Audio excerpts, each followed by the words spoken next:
ഇന്നത്തെ recipe vegetable stew ആണ്. അതിനായി potato, carrot, beans, green peas ഇത്രയും എടുത്തിട്ടുണ്ട്. സ്റ്റ്യൂവിന് ക്യാരറ്റും പൊട്ടാറ്റോയും ക്യൂബ്സ് ആയിട്ടാണ് കട്ട് ചെയ്തെടുക്കേണ്ടത്. കോളിഫ്ലവർ ഇഷ്ടമുള്ളവർക്ക് അതും കൂടി എടുക്കാവുന്നതാണ്. അടുത്തത് സവാളയും ഇഞ്ചിയും വെളുത്തുള്ളിയുമാണ്. സവാളയും വെളുത്തുള്ളിയും സ്ലൈസ് ചെയ്താണ് എടുത്തിരിക്കുന്നത്. ഇഞ്ചി നീളത്തിൽ ചെറിയ സ്ട്രിപ്സ് ആയിട്ടാണ് കട്ട് ചെയ്തെടുത്തിരിക്കുന്നത്. ഇതെല്ലാം ഇങ്ങനെ തന്നെ ആയിരിക്കണം കട്ട് ചെയ്തെടുക്കേണ്ടത്. അടുത്തത് പച്ചമുളകാണ്. ഓരോ പച്ചമുളകും നീളത്തിൽ രണ്ടായി കട്ട് ചെയ്ത് വെച്ചിരിക്കുകയാണ്. ഞാനിവിടെ പച്ചക്കറികൾ പ്രഷർ കുക്ക് ചെയ്താണ് എടുക്കുന്നത്.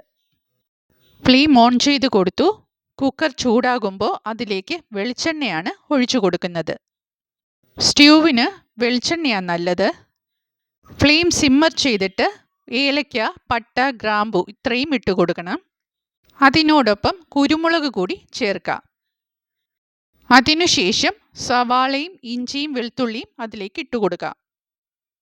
കുറച്ചുപ്പ് കൂടി ചേർക്കാം. സവാളയും വെളുത്തുള്ളിയും ഒക്കെ കളർ ചേഞ്ച് വരാൻ പാടില്ല. ഒരു ഗ്ലോസി ടെക്സ്ചറാണ് വരേണ്ടത്.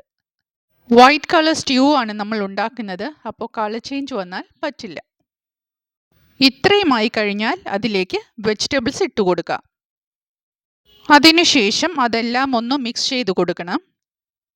പച്ചമുളകും ചേർത്ത് ആവശ്യമായ വെള്ളം കൂടി ഒഴിച്ച് കുക്കർ അടച്ച് വേവിച്ചെടുക്കണം. എൻ്റെ കുക്കറിൽ 2 വിസിൽ വരുന്നത് വരെ വേവിച്ചിട്ട് ഞാൻ മാറ്റി വെച്ചു. അതിൻ്റെ പ്രഷർ കംപ്ലീറ്റ് റിലീസ് ആയതിനു ശേഷം ഓപ്പൺ ചെയ്യാം. അതിനിടയിൽ കുറച്ച് കാര്യങ്ങൾ വറുത്തെടുക്കാം. ഒരു കടായി ചൂടാക്കി അതിലേക്ക് നെയ്യ് ഒഴിച്ചു കൊടുക്കാം.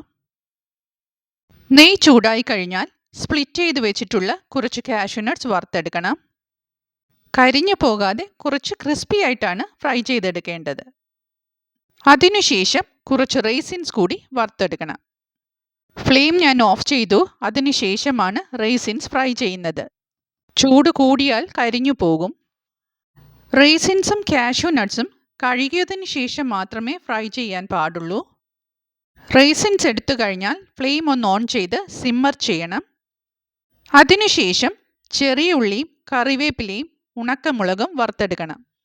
കരിഞ്ഞു പോയാൽ ആ കറിയുടെ ടേസ്റ്റ് കംപ്ലീറ്റ് മാറിപ്പോവും. അതുകൊണ്ട് സൂക്ഷിച്ച് ഫ്രൈ ചെയ്തെടുക്കണം.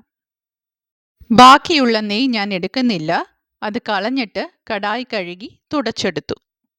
ഇനി അതിലേക്ക് വേവിച്ച് വെച്ചിരിക്കുന്ന വെജിറ്റബിൾസ് ഇട്ട് കൊടുക്കാം. ഒന്നിളക്കി കൊടുത്തതിന് ശേഷം രണ്ടാം പാൽ അതിലേക്ക് ഒഴിച്ചു കൊടുക്കണം. ഫ്ലെയിം ഓൺ ചെയ്ത് കൊടുത്തിട്ട് ഒന്ന് മിക്സ് ചെയ്യാം. വെജിറ്റബിൾസ് ഒരു 5 മിനിറ്റ് രണ്ടാം പാലിൽ കിടന്ന് തിളയ്ക്കണം. അപ്പോഴേക്കും കോൺഫ്ലവർ വെള്ളത്തിൽ കലക്കി അതിലേക്ക് ഒഴിച്ചു കൊടുക്കണം. സ്റ്റ്യൂവിന് കൊഴുപ്പ് കിട്ടാനാണ് ഇങ്ങനെ ചെയ്യുന്നത്. അതിനുശേഷം ഒരു 2-3 മിനിറ്റ് കിടന്ന് തിളയ്ക്കുമ്പോഴേക്കും കോൺഫ്ലവറിൻ്റെ റോ ടേസ്റ്റ് എല്ലാം പോയി കിട്ടും. സ്റ്റ്യൂ കുറുകി വരുന്നത് വീഡിയോയിൽ ശ്രദ്ധിക്കുമ്പോൾ മനസ്സിലാകും. ഇനി അതിലേക്ക് തേങ്ങയുടെ 1-ാം പാലാണ് ഒഴിച്ചു കൊടുക്കുന്നത്. എല്ലാം ഒന്ന് മിക്സ് ചെയ്ത് കൊടുക്കാം. 1-ാം പാൽ ഒഴിച്ചു കഴിഞ്ഞാൽ കറി തിളയ്ക്കാൻ പാടില്ല. അതുകൊണ്ട് കൈയെടുക്കാതെ ഒരു 2 മിനിറ്റ് തുടർച്ചയായി ഇളക്കി കൊടുക്കണം. അതിനുശേഷം ഫ്ലെയിം ഓഫ് ചെയ്യാം. കുറച്ചുകൂടി കുരുമുളക് പൊടിയും മറ്റ് വറവ് സാധനങ്ങളും കൂടി ഇട്ട് കൊടുക്കണം. ഇനി എല്ലാം ഒന്ന് മിക്സ് ചെയ്തെടുക്കാം. അപ്പം, ഇടിയപ്പം, ചപ്പാത്തി, പൂരി ഇതിനോടൊപ്പം എല്ലാം കഴിക്കാൻ പറ്റുന്ന നല്ലൊരു സൈഡ് ഡിഷാണിത്. സ്റ്റ്യൂ ഇതുപോലെ നല്ല കൃത്യമായ കൺസിസ്റ്റൻസിയിൽ ഉണ്ടാക്കിയെടുക്കണം. കൈയൊറട്ടി എന്ന് പറയത്തില്ലേ? ട്രിവാൻഡ്രം സൈഡിലൊക്കെ ഒറട്ടി എന്ന് പറയും. അതിനോടൊപ്പവും ഈ സ്റ്റ്യൂ നല്ലൊരു കോമ്പിനേഷനാണ്. പാർട്ടിക്ക് ഇതേമാതിരി ഒരു വെജിറ്റബിൾ സ്റ്റ്യൂ കൂടി ഇൻക്ലൂഡ് ചെയ്യുന്നത് നല്ലതായിരിക്കും.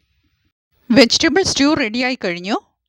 ഇത് കാണുന്നവർ ഇതുപോലെയൊന്ന് ഉണ്ടാക്കി നോക്കിയിട്ട് ഫീഡ്ബാക്ക് തരണം കേട്ടോ. അപ്പോൾ എല്ലാം പറഞ്ഞതുപോലെ മറ്റൊരു നല്ല റെസിപ്പിയുമായി വീണ്ടും വരാം.